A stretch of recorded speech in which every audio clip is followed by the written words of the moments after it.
പിതാവിനും പുത്രനും പരിശുദ്ധ റൂഹായ്ക്കും സ്തുതി, ആദ്യം മുതൽ എന്നേക്കും തന്നെ ആമേൻ. എല്ലാ ശാലോം ടി വി പ്രേക്ഷകർക്കും കർത്താവായ യേശുക്രിസ്തുവിൻ്റെ നാമത്തിൽ ഉള്ള സ്നേഹവന്ദനം ആദ്യമേ അറിയിക്കട്ടെ. ഇന്ന് നമ്മൾ അല്പസമയം ചിന്തിക്കുവാനായിട്ട് ഇരിക്കുന്നത് യോഹന്നാൻ സ്നാപകനെക്കുറിച്ചാണ്. നീതിക്ക് വേണ്ടി നിലകൊണ്ടതുകൊണ്ട് രക്തസാക്ഷിത്വം വരിക്കേണ്ടി വന്ന വലിയ വിശുദ്ധനാണ് യോഹന്നാൻ മാബ്ദോനോ. എൻ്റെ പിന്നാലെ വരുന്നവൻ്റെ ചെരുപ്പിൻ്റെ വാറഴിക്കുവാൻ പോലും ഞാൻ യോഗ്യനല്ല എന്ന് പറയത്തക്കവണ്ണം എളിമയുടെ വലിയ മകുടോദാഹരണമാണ് യോഹന്നാൻ സ്നാപകൻ. അവനോ വളരണം, ഞാനോ കുറയണം എന്ന ചിന്താഗതിയാണ് എപ്പോഴും യോഹന്നാൻ സ്നാപകനിലുണ്ടായിരുന്നത്. യോഹന്നാൻ്റെ സുവിശേഷം 3-ാം അധ്യായം 30-ാം തിരുവചനം, അവൻ വളരുകയും ഞാൻ കുറയുകയും വേണം. മറ്റുള്ളവർ വളരണം, യേശുക്രിസ്തു വളരണം, ദൈവസ്നേഹം വളരണം, ഞാൻ കുറയണം, അഹങ്കാരമില്ലാതാകണം, എന്നിൽ ഉള്ള പാപങ്ങൾ ഇല്ലാതായി കൃപ എന്നിൽ നിറയണം. ഈ ചിന്താഗതിയൊക്കെയാണ് യോഹന്നാൻ സ്നാപകനെ ഭരിച്ചിരുന്നത്. യോഹന്നാൻ സ്നാപകൻ്റെ രക്തസാക്ഷിത്വം നമ്മെ പഠിപ്പിക്കുന്ന ഒരു വലിയ പാഠമുണ്ട്. വിശുദ്ധിയിൽ ജീവിക്കുന്ന വ്യക്തിക്ക് പലതരത്തിലുള്ള പരീക്ഷകളെയും നേരിടേണ്ടി വരും എന്നുള്ളതാണത്. പ്രിയപ്പെട്ടവരെ, മർക്കോസിൻ്റെ സുവിശേഷം 6-ാം അധ്യായം അതിൻ്റെ 17 മുതലുള്ള തിരുവചനങ്ങളിൽ നമ്മൾ യോഹന്നാൻ സ്നാപകൻ്റെ ശിരച്ഛേദത്തെക്കുറിച്ചുള്ള ഭാഗം പ്രതിപാദിക്കുന്ന ആ സംഭവം ഇവിടെ നമ്മൾ വായിക്കുകയാണ്. ഹെറോദേസ് ആളയച്ച് യോഹന്നാനെ പിടിച്ചു, കാരാഗ്രഹത്തിൽ ബന്ധിച്ചു. അപ്പം ഹെറോദേസ് രാജാവ്, ചരിത്രത്തിൽ നമുക്കറിയാം, നമ്മൾ അനേകം ക്രൂരന്മാരായ ഭരണാധികാരികളെ കണ്ടിട്ടുണ്ട്. ഈ നൂറ്റാണ്ടിൽ നമുക്കറിയാവുന്ന ഒരു വലിയ ക്രൂരനായ വ്യക്തിത്വമാണ് ഹിറ്റ്ലർ എന്ന് പറയുന്നത്. അല്ലെങ്കിൽ സിറിയയിലൊക്കെ ആണെങ്കിൽ ടെററിസ്റ്റുകൾ അഥവാ ഭീകരന്മാരുടെ നേതാക്കന്മാർ, അവരൊക്കെ വളരെ ക്രൂരന്മാരായി പരിഗണിക്കപ്പെടുന്ന വ്യക്തികളാണ്. അവരങ്ങനെയാണ് താനും. പലപ്പോഴും നാം മാധ്യമങ്ങളിലൊക്കെ കാണുമ്പോൾ വളരെ ക്രൂരമായിട്ടാണ് അവർ സാധാരണ വ്യക്തിത്വങ്ങളെ പീഡിപ്പിക്കുന്നത് നാം കാണുന്നത്. ഇവിടെ ഹെറോദേസ് രാജാവ് വലിയ ക്രൂരനായ ഒരു വ്യക്തിയായിരുന്നു എന്ന് നമുക്കറിയാം. ശിശുക്കളെ വധിക്കുവാൻ കൽപ്പന പുറപ്പെടുവിച്ച ഒരുവൻ. അതുപോലെ തന്നെ യേശുക്രിസ്തുവിൻ്റെ ജീവിതകാലം മുഴുവൻ ഈ രാജാവുമായിട്ടുള്ള അല്ലെങ്കിൽ പരസ്യ ശുശ്രൂഷയ്ക്ക് ശേഷവും ഹെറോദോസിനാൽ വിധിക്കപ്പെടുന്ന യേശുക്രിസ്തുവിനെ കാണാം. പ്രിയപ്പെട്ടവരെ, യേശുക്രിസ്തുവിൻ്റെ ജന്മസമയത്തും യേശുക്രിസ്തുവിൻ്റെ മരണസമയത്തുമെല്ലാം ആ വധത്തിന് കാരണക്കാരനാകുന്ന അല്ലെങ്കിൽ കൊലപാതകത്തിന് കാരണക്കാരനാകുന്ന ഒരു ഭരണാധികാരിയാണ് നമ്മൾ കാണുന്നത്. ഇവിടെ എന്തുകൊണ്ടാണ് യോഹന്നാനെ കാരാഗ്രഹത്തിൽ അടച്ചത് എന്ന് മർക്കോസ് നമുക്ക് പറഞ്ഞു തരികയാണ്. സഹോദരനായ ഫിലിപ്പോസിൻ്റെ ഭാര്യ ഹെറോദിയ നിമിത്തമാണ് അവനിങ്ങനെ ചെയ്തത്. അവൻ്റെ സഹോദരൻ, ഹെറോദോസിൻ്റെ സഹോദരനായ ഫിലിപ്പോസിൻ്റെ ഭാര്യയായ ഹെറോദിയ. കാരണം എന്താണെന്നറിയാമോ? ഹെറോദസ് രാജാവ് സ്വന്തം സഹോദരൻ്റെ ഭാര്യയെ വിവാഹം ചെയ്തു. എന്നിട്ട് യോഹന്നാൻ ഹെറോദോസിനോട് പറഞ്ഞു, സഹോദരൻ്റെ ഭാര്യയെ നീ സ്വന്തമാക്കുന്നത് നിഷിദ്ധമാണ്. പ്രിയപ്പെട്ടവരെ, നിനക്ക് ഹിതകരമല്ലാത്ത കാര്യമാണ് സ്വന്തം സഹോദരൻ്റെ ഭാര്യയെ സ്വീകരിക്കുക എന്നുള്ളത്. ഇതാണ് യോഹന്നാൻ സ്നാപകൻ പറയുന്നത്. ഇതുമൂലം ഹെറോദിയായ്ക്ക് യോഹന്നാനോട് വലിയ വിരോധമുണ്ടായി. അവനെ കൊല്ലണമെന്ന് അവൾ ആഗ്രഹിച്ചു. ഈ ഒരൊറ്റ കാരണം കൊണ്ടാണ് ഹെറോദിയായ്ക്ക് യോഹന്നാനെ കൊല്ലണം എന്നുള്ള ആഗ്രഹത്തോടു കൂടെയുള്ള വലിയ പക, വിദ്വേഷം ഒക്കെ ഉണ്ടാകുന്നത്. പ്രിയപ്പെട്ടവരെ, ഈ കാലഘട്ടത്തിൽ നമ്മുടെ കുടുംബജീവിതത്തിലും സമൂഹ ജീവിതത്തിലും സഭാജീവിതത്തിലുമൊക്കെ നോക്കിക്കഴിഞ്ഞാൽ വളരെ ഒരുപക്ഷെ ചെറുതാകാം വലുതാകാം, ഒരൊറ്റ കാരണം കൊണ്ടാണ് ബന്ധങ്ങൾ അകന്നു പോകുന്നത്. അതും അനീതി എവിടെയുണ്ടോ, അനീതി ചൂണ്ടിക്കാണിക്കുമ്പോൾ അത് സ്വീകരിക്കുവാനുള്ള താഴ്മയില്ലാത്തതാണ് പലപ്പോഴും ബന്ധങ്ങളെ അകറ്റുന്നത്. സ്നേഹമുള്ളൊരു വ്യക്തിയാണ് തെറ്റ് തിരുത്തുവാനായിട്ട് നമ്മെ ഉപദേശിക്കുന്നത്. പ്രിയപ്പെട്ടവരെ, നമ്മുടെ മാതാപിതാക്കന്മാർ നമ്മളെ ഉപദേശിച്ചിട്ടുണ്ടെങ്കിൽ, അവർ നമ്മളോട് തെറ്റ് തിരുത്തണമെന്ന് പറഞ്ഞിട്ടുണ്ട് എങ്കിൽ നമ്മളോടുള്ള സ്നേഹം നിമിത്തമാണ് അത് പറയുന്നത്. കാരണം നമ്മൾ നന്മയിൽ ജീവിക്കണം, വിശുദ്ധിയിൽ ജീവിക്കണം എന്ന് നമ്മുടെ മാതാപിതാക്കന്മാർ ആഗ്രഹിക്കുന്നു. അവർ നമ്മളെ സ്നേഹിക്കുന്നത് കൊണ്ടാണ് ആ ഉപദേശം നമുക്ക് തരുന്നത്. എന്നാൽ അത് സ്വീകരിക്കുവാനുള്ള താഴ്മ നമുക്കില്ല എങ്കിൽ ഇതാ ആ ഉപദേശം സ്വീകരിക്കുന്നതിന് പകരം ഉപദേശം തന്ന വ്യക്തിയോടുള്ള വിരോധം നമ്മുടെ ഹൃദയത്തിൽ ഉടലെടുക്കുന്നു. അതാണ് ഇവിടെ കാണുവാനായിട്ട് സാധിക്കുന്നത്. ഹെറോദിയായിൽ ഉണ്ടായ വിരോധം യോഹന്നാൻ സ്നാപകൻ്റെ ശിരച്ഛേദത്തിൽ കലാശിക്കുകയാണ്. ഹെറോദിയായ്ക്ക് യോഹന്നാൻ്റെ ഉപദേശം സ്വീകരിക്കുവാനുള്ള മനസ്സില്ലാതിരുന്നതുകൊണ്ട്, അല്ലെങ്കിൽ യോഹന്നാൻ്റെ വചനം ദൈവത്തിൻ്റെ വചനമാണത്. യോഹന്നാൻ സ്നാപകനിലൂടെ സംസാരിക്കുന്നത്, നീതിക്ക് വേണ്ടി സംസാരിക്കുന്നത് യഥാർത്ഥത്തിൽ ദൈവത്തിൻ്റെ ആത്മാവാണ്. ദൈവത്തിൻ്റെ ആത്മാവിനെ നിരസിക്കുകയാണ് ഹെറോദിയ ഇവിടെ ചെയ്യുന്നത്. എന്നിട്ട് യോഹന്നാൻ നീതിമാനും വിശുദ്ധനുമാണെന്നൊക്കെ അറിഞ്ഞതുകൊണ്ട് ഹെറോദസ് രാജാവ് അവനെ ഭയപ്പെട്ട് സംരക്ഷണം നൽകി പോകുന്നു എന്ന് സുവിശേഷകൻ പറയുകയാണ്. എന്ന് പറഞ്ഞു കഴിഞ്ഞാൽ നമുക്കറിയാം ഹെറോദാസ് വളരെ ക്രൂരനായ ഭരണാധികാരിയാണ്. എന്നാൽ അതിലും ക്രൂരത ഹെറോദിയായ്ക്കുണ്ട് എന്നാണ് തുടർന്നുള്ള വചനങ്ങൾ കാണുന്നത്. അവൻ ക്രൂരനാണ്, പക്ഷേ അതിലും വലിയ ക്രൂരത ഹെറോദിയായിലുണ്ട്. അതുകൊണ്ടാണ് ഇതായത് ഇവിടെ സുവിശേഷം പറയുകയാണ്, അവൻ്റെ വാക്കുകൾ, യോഹന്നാൻ്റെ വാക്കുകൾ ഹെറോദോസിനെ അസ്വസ്ഥനാക്കിയിരുന്നെങ്കിലും യോഹന്നാൻ പറയുന്നതെല്ലാം സന്തോഷത്തോടെ കേൾക്കുമായിരുന്നു.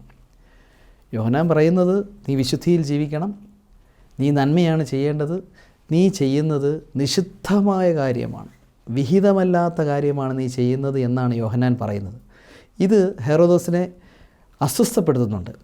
എങ്കിലും അവനെ കൊല്ലുവാൻ ഹെറോദസ് മടിച്ചിരുന്നു. ഹെറോദസ് തൻ്റെ ജന്മദിനത്തിൽ രാജസേവകന്മാർക്കും സഹസ്രാധിപന്മാർക്കും ഗലീലയിലെ പ്രമാണികൾക്കും വിരുന്ന് നൽകിയപ്പോൾ ഹെറോദിയയ്ക്ക് അനുകൂലമായ ഒരവസരം വന്നു. അപ്പം അങ്ങനെ ഇരിക്കുമ്പോഴാണ് ഇതാ ഹെറോദിയ ഇവനെ എങ്ങനെയെങ്കിലും കൊല്ലണം എന്ന് പറഞ്ഞ് നടക്കുന്നതായ സമയത്താണ് അതിന് പറ്റിയ ഒരവസരം കിട്ടുന്നത്. അത് രാജാവിൻ്റെ ജന്മദിനത്തിൻ്റെ അന്നാണ്. ഇതാ രാജാവ് വലിയൊരു വിരുന്ന് കൊടുക്കുകയാണ്. ആ സമയത്ത് അവളുടെ മകൾ വന്ന് നൃത്തം ചെയ്ത് രാജാവിനെയും അതിഥികളെയെല്ലാം പ്രീതിപ്പെടുത്തി. അപ്പോൾ ഇതാ ഹെറോദിയായുടെ മകൾ ഇതാ ഇവരെയെല്ലാം പ്രീതിപ്പെടുത്തുമ്പോൾ രാജാവ് ഹെറോദിയായുടെ മകളോട് പറഞ്ഞു, നീ എന്താണ് ആഗ്രഹിക്കുന്നത്, നീ ചോദിച്ചു കൊള്ളുക, ഞാനത് നിനക്ക് ചെയ്തു തരാം എന്ന് പറയുകയാണ്. അതായത് രാജ്യത്തിൻ്റെ പകുതി ചോദിച്ചാൽ പോലും ഞാൻ നിനക്ക് തരും. അത്രമാത്രം പ്രീതി ഈ രാജാവിന് ഹെറോദിയയുടെ മകളിൽ ഉണ്ടായി. അപ്പോൾ സ്വാഭാവികമായിട്ടും അവൾക്ക് എന്ത് ചോദിക്കണമെന്ന് അറിഞ്ഞുകൂടാ. അതുകൊണ്ട് അവൾ തൻ്റെ അമ്മയോട് ചോദിച്ചു, ഞാൻ എന്താണ് ഈ ബർത്ത്ഡേക്ക്, അതായത് ഇവിടെ ഡാൻസ് ചെയ്തപ്പോൾ രാജാവ് എനിക്ക് തരാൻ പോകുന്ന ഗിഫ്റ്റ്, ഞാൻ എന്ത് ഗിഫ്റ്റാണ് ചോദിക്കേണ്ടത് എന്ന് അവൾ അമ്മയോട് ചോദിച്ചു. അപ്പോൾ അമ്മ പറഞ്ഞു, സ്നാപക യോഹന്നാൻ്റെ ശിരസ്. അവൾ ഉടനെ രാജാവിനോട് ആവശ്യപ്പെട്ടു, ഇപ്പോൾ തന്നെ സ്നാപക യോഹന്നാൻ്റെ ശിരസ് തളികയിൽ വെച്ച് എനിക്ക് തരണം. അപ്പോൾ ഇവിടെ തുടർന്നുള്ള വചനം ഇതാണ്, രാജാവ് അതീവ ദുഃഖിതനായി. ക്രൂരനായ രാജാവ് പോലും ഇതാ അതിലും ക്രൂരയായ ഹെറോദിയായുടെ പ്രിയപ്പെട്ടവരെ പ്രേരണ നിമിത്തം അവളുടെ മകൾ ചോദിച്ച സ്നാപക യോഹന്നാൻ്റെ ശിരസ് കൊടുക്കണമെന്ന് പറഞ്ഞപ്പോൾ ദുഃഖിതനായി എന്ന് സുവിശേഷകൻ രേഖപ്പെടുത്തിയിരിക്കുകയാണ്. അപ്പോൾ ഹൃദയത്തിൻ്റെ രണ്ട് ഭാവങ്ങൾ, ഒന്ന് കരുണയാണ്, രണ്ട് ക്രൂരതയാണ്. കരുണയും കാഠിന്യം എന്ന് പറയാം. കരുണയുള്ള ഹൃദയം എപ്പോഴും സ്നേഹം നിറഞ്ഞതായിരിക്കും. സ്നേഹത്തിൻ്റെ പ്രവൃത്തികളായിരിക്കും കരുണയുള്ള ഹൃദയത്തിൽ നിന്നുണ്ടാകുന്നത്.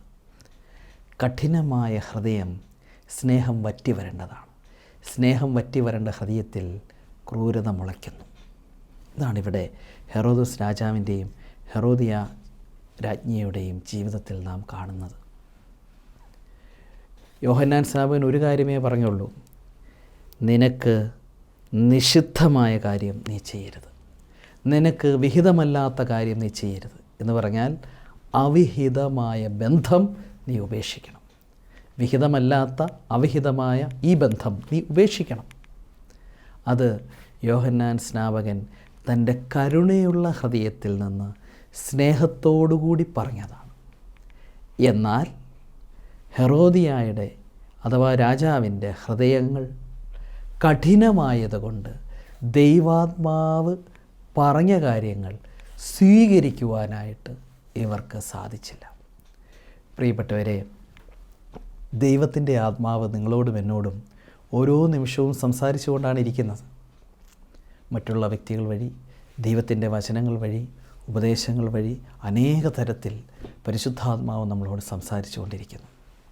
എന്നാൽ പരിശുദ്ധാത്മാവിൻ്റെ വാക്കുകൾ സ്വീകരിക്കുവാൻ പറ്റാത്ത വിധം നമ്മുടെ ഹൃദയം കഠിനമായി പോയിട്ടുണ്ടോ എന്നാണ് നാം ചിന്തിക്കേണ്ടത്. ഒരുപക്ഷെ നാം പറയുമായിരിക്കും, ഹെറോദസ് ആ ഭരണാധികാരി, ആ രാജാവിനെ പോലെയോ ഹെറോദിയയെ പോലെയോ ഒന്നും അത്ര വലിയ ക്രൂരതയൊന്നും നമ്മുടെ ഹൃദയത്തിലില്ല എന്ന്. പക്ഷേ നമ്മുടെ ഹൃദയത്തിൽ ഒളിഞ്ഞിരിക്കുന്ന കാഠിന്യം, അത് നമ്മെ ഒരുപക്ഷെ അവരെ പോലെ അല്ലെങ്കിൽ അവരെക്കാൾ വലിയ ക്രൂരതയുടെ ഭാവത്തിലേക്ക് എത്തിക്കുമോ എന്ന് നാം പേടിക്കേണ്ടിയിരിക്കുന്നു. പ്രിയപ്പെട്ടവരെ, ദൈവത്തിൻ്റെ സ്നേഹമാണ് നമ്മെ നയിക്കേണ്ടത്.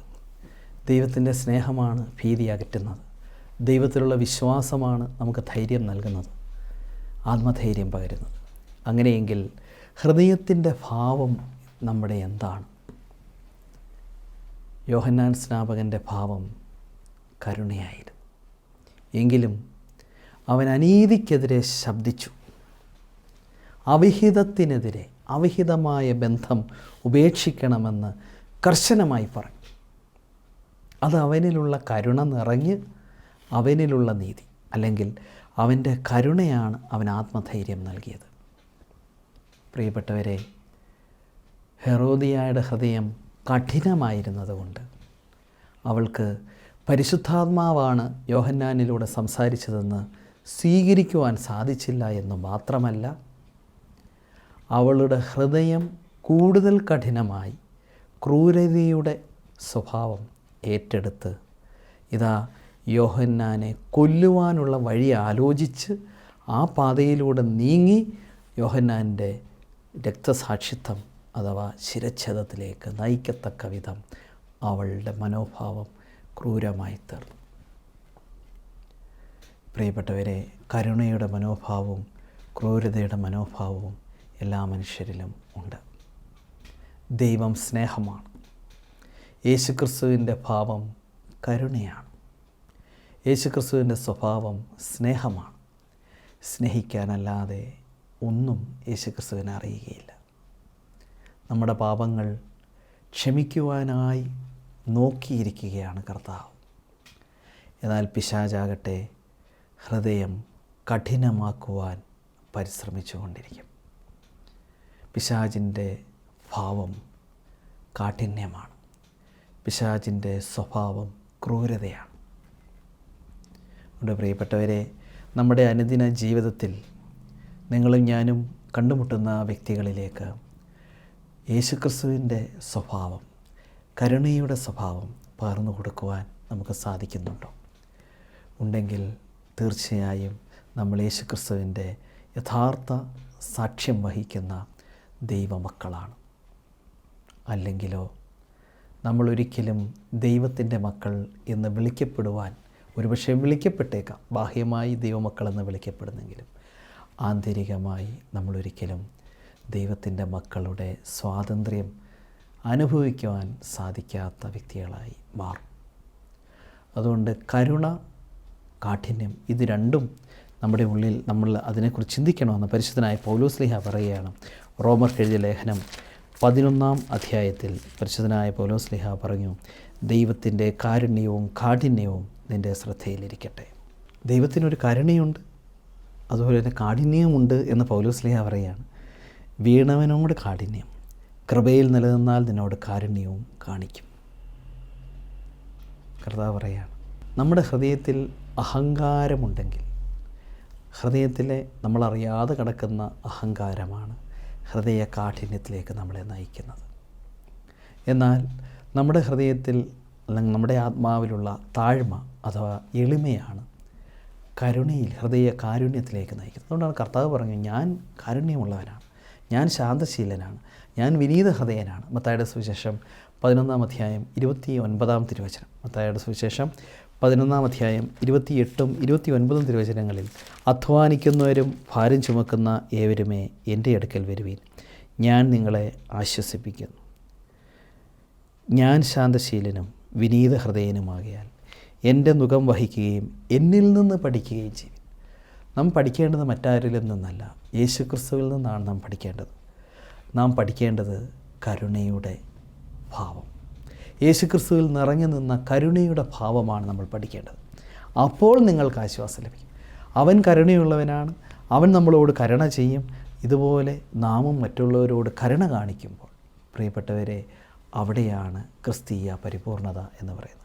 മത്തായിയുടെ സുവിശേഷം 5-ാം അധ്യായം 7-ാം തിരുവചനത്തിൽ കർത്താവ് പറഞ്ഞു, കരുണയുള്ളവർ ഭാഗ്യവാന്മാർ, അവർക്ക് കരുണ ലഭിക്കും. ലൂക്കോസിൻ്റെ സുവിശേഷം 6-ാം അധ്യായം 36-ാം തിരുവചനത്തിൽ ഇതാ നാം വായിക്കുന്നു, നിങ്ങളുടെ സ്വർഗസ്ഥനായ പിതാവ് കരുണയുള്ളവനായിരിക്കുന്നത് പോലെ നിങ്ങളും കരുണയുള്ളവരായിരിക്കും. അതുകൊണ്ട് പ്രിയപ്പെട്ടവരെ, യോഹന്നാൻ സ്നാപകനെക്കുറിച്ച് ചിന്തിക്കുമ്പോൾ ഒരുപക്ഷെ ആരും ആ ഹൃദയത്തിൽ നിറഞ്ഞു നിന്ന കരുണ മനസ്സിലാക്കുവാൻ പ്രയാസപ്പെട്ടേക്കാം. പക്ഷേ യോഹന്നാൻ സ്നാപകൻ്റെ ഹൃദയം നിറയെ കരുണയായിരുന്നു. ഗർഭത്തിൽ വെച്ച് തന്നെ പരിശുദ്ധാത്മാവിനാൽ നിറഞ്ഞവനാണ് യോഹന്നാൻ സ്നാപകൻ. അതുകൊണ്ട് പ്രിയപ്പെട്ടവരെ, കരുണയുടെ മനോഭാവം നമ്മിലുണ്ടാകട്ടെ, കരുണയുടെ മനോഭാവം നമ്മിൽ വളരട്ടെ. അതാണ് പരിശുദ്ധാത്മാവിൻ്റെ ആവാസം, അല്ലെങ്കിൽ പരിശുദ്ധാത്മാവിൻ്റെ നിറവ്, അല്ലെങ്കിൽ പരിശുദ്ധാത്മാവിൻ്റെ അഭിഷേകം ഒക്കെ എന്ന് പറയുന്നത്. ഒരുപക്ഷെ നമ്മൾ അനേകം പരിശുദ്ധാത്മാവിൻ്റെ വരങ്ങളും ദാനങ്ങളും ഫലങ്ങളുമെല്ലാം നമ്മൾ അനുഭവിച്ചിട്ടുള്ളവരായിരിക്കാം. ഒരുപക്ഷെ നിങ്ങൾ ആ പരിശുദ്ധാത്മാ നിറവിൽ ആ ഗിഫ്റ്റ് ഉപയോഗിക്കുന്ന വ്യക്തികളായിരിക്കാം. എങ്കിലും ഓർത്തുകൊള്ളുക, കരുണയില്ല എങ്കിൽ പ്രിയപ്പെട്ടവരെ, നമുക്ക് യാതൊരു പ്രയോജനവും ഇല്ല. ദൈവത്തിൻ്റെ കാരുണ്യം, ആ കാരുണ്യം നമ്മിലേക്ക് ഒഴുകണം. ആ കാരുണ്യം നമ്മുടെ ഹൃദയത്തിൽ നിറഞ്ഞ് കവിയണം. കരുണയിൽ നിറയുവാനുള്ള യോഹന്നാൻ സ്നാപകൻ്റെ മനോഭാവം ഇതാ യോഹന്നാൻ 3:30. അവൻ വളരുകയും ഞാൻ കുറയുകയും വേണം. താഴ്മയുടെ മനോഭാവം. ഹെറോദോസിൻ്റെ മനോഭാവം കഠിനമായിരുന്നു അവൻ്റെ ഹൃദയം. അതുകൊണ്ട് തന്നെ അവനിലേക്ക് ക്രൂരത, നമ്മൾ ഇന്ന് ലോകത്ത് കാണുന്ന ക്രൂരത, ഹൃദയം കഠിനമായി പോകുന്ന അവസ്ഥ. ഹെറോദിയായിൽ അതിലും കഠിനമായ ഹൃദയമാണ് നമ്മൾ കാണുന്നത്. ഹെറോദിയായിൽ കാണുന്നത് ഇതാ ക്രൂരതയുടെ മൂർത്തിമത് ഭാവം എന്ന് നമുക്ക് പറയുവാൻ സാധിക്കും. അത്രയും വലിയ ക്രൂരതയാണ് ഹെറോദിയ രാജ്ഞിയിൽ നാം കാണുന്നത്. യോഹന്നാൻ്റെ തലവെട്ടി അവൻ്റെ ശിരസ് ഒരു പാത്രത്തിൽ കൊണ്ടുവന്ന് തരണമെന്ന് പറയുവാൻ തക്കവിധം സ്വന്തം മകളോട് പറഞ്ഞു വിടുകയാണ് ആ ക്രൂരത. പ്രിയപ്പെട്ടവരെ, ഇന്ന് എന്നെ കേൾക്കുന്ന നിങ്ങളിൽ ഓരോരുത്തരിലേക്കും ദൈവത്തിൻ്റെ കാരുണ്യം ഒഴുകണം. അതിനായിട്ട് നമുക്ക് പ്രാർത്ഥിക്കാം. ഒരു നിമിഷം നമുക്ക് കണ്ണുകളടയ്ക്കാം. കാരുണ്യവാനായ കർത്താവേ, ഞങ്ങൾ കേട്ട വചനങ്ങളെ തിരുസന്നിധിയിൽ ഞങ്ങൾ സമർപ്പിക്കുന്നു. ഞങ്ങൾക്ക് തന്ന വചനങ്ങൾക്കായി ഞങ്ങൾ സ്തുതിയും സ്തോത്രവും സമർപ്പിക്കുന്നു. കർത്താവായ യേശുവേ, ഞങ്ങളുടെ ഹൃദയം കരുണ നിറഞ്ഞതാക്കി മാറ്റണമേ. ഹെറോദോസിനെ പോലെയോ ഹെറോദിയയെ പോലെയോ അവരുടെ ഹൃദയം കഠിനമായി പോയി ആ കാഠിന്യത്തിൽ നിന്നും ക്രൂരത നിർഗളിച്ചതുപോലെ ഞങ്ങളുടെ ജീവിതത്തിൽ എന്നെങ്കിലും ഞങ്ങളുടെ വാക്കിലോ ഞങ്ങളുടെ സംസാരത്തിലോ ഞങ്ങളുടെ നോട്ടത്തിലോ ഏതെങ്കിലും തരത്തിലുള്ള കാഠിന്യം, മറ്റുള്ളവരെ മുറിപ്പെടുത്തുന്ന വാക്കുകൾ, മറ്റുള്ളവരെ വേദനിപ്പിക്കുന്ന പെരുമാറ്റം ഞങ്ങളുടെ ജീവിതത്തിലുണ്ടായിട്ടുണ്ടെങ്കിൽ ഞങ്ങളിതാ മാപ്പ് ചോദിക്കുന്നു. പരിശുദ്ധാത്മാവായ ദൈവമേ, ഞങ്ങളിലേക്കെല്ലാം വന്നു നിറയണമേ. കരുണയുടെ ഭാവം, സ്നേഹം, ആ സ്നേഹം കൊണ്ട് ഞങ്ങളെ നിറയ്ക്കണമേ. റോമർ 5:5 പറയുന്ന ദൈവത്തിൻ്റെ സ്നേഹം പ്രത്യാശ നമ്മെ നിരാശരാക്കുന്നില്ല. നമുക്ക് നൽകപ്പെട്ടിരിക്കുന്ന പരിശുദ്ധാത്മാവിലൂടെ ദൈവത്തിൻ്റെ സ്നേഹം നമ്മുടെ ഹൃദയത്തിലേക്ക് നിറഞ്ഞ് കവിഞ്ഞ് ഒഴുകുന്നു എന്നുള്ള വചനത്താൽ കർത്താവേ, കാരുണ്യം നിറഞ്ഞ് കവിഞ്ഞൊഴുകുന്ന അരുവികളായി, കാരുണ്യത്തിൻ്റെ സ്രോതസ്സുകളായി ഞങ്ങളെ മാറ്റി തീർക്കണമേ. കർത്താവേ, അവിടുന്ന് കുരിശിൽ മരിച്ചപ്പോൾ കർത്താവേ, കുന്തം കൊണ്ട് പിളർന്ന ഹൃദയത്തിൽ നിന്ന്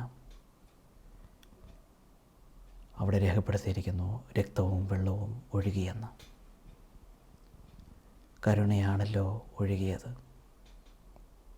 അത് നിപതിച്ച ആ കുത്തിയ വ്യക്തിയുടെ കണ്ണുകൾ സൗഖ്യമാക്കപ്പെട്ടിരിക്കുന്നു. കർത്താവെ, ഹൃദയം കുത്തിപ്പിളർന്നപ്പോഴും കാരുണ്യമൊഴുക്കി സൗഖ്യം നൽകിയ യേശുവേ, അവിടുന്നിൽ നിന്ന് മാത്രം പഠിക്കുവാൻ ഞങ്ങൾക്ക് കൃപ തരണമേ. പരിശുദ്ധാത്മാവ് വരുമ്പോൾ എൻ്റെ നാമത്തിൽ പിതാവ് അയക്കുന്ന സഹായകനായ പരിശുദ്ധാത്മാവ് എല്ലാ കാര്യങ്ങളും നിങ്ങളെ പഠിപ്പിക്കുമെന്ന് അവിടുന്ന് പറഞ്ഞുവല്ലോ. യോഹന്നാൻ്റെ സുവിശേഷം 14:26 ഞങ്ങളെ പഠിപ്പിക്കണമേ, കാരുണ്യം കൊണ്ട് നിറയ്ക്കണമേ. ഞങ്ങൾ ചെയ്തു പോയ കരുണയില്ലാത്ത മനോഭാവങ്ങളിൽ ചെയ്തു പോയ വാക്കുകളെയും പെരുമാറ്റങ്ങളെയും ഓർത്ത് ഞങ്ങൾ ഒരിക്കൽ കൂടി പശ്ചാത്തപിക്കുന്നു. ഞങ്ങളോട് ക്ഷമിക്കണമേ, കാരുണ്യം കൊണ്ട് നിറയ്ക്കണമേ എന്ന് പ്രാർത്ഥിക്കുന്നു. പരിശുദ്ധ ദൈവമാതാവായ കന്യാമറിയം അമ്മയുടെ സകല പരിശുദ്ധന്മാരുടെ ശുദ്ധിമതികളെയും പ്രാർത്ഥനകളാൽ തന്നെ ദൈവ തിരുനാമത്തിന് മഹത്വം ഉണ്ടായിരിക്കട്ടെ.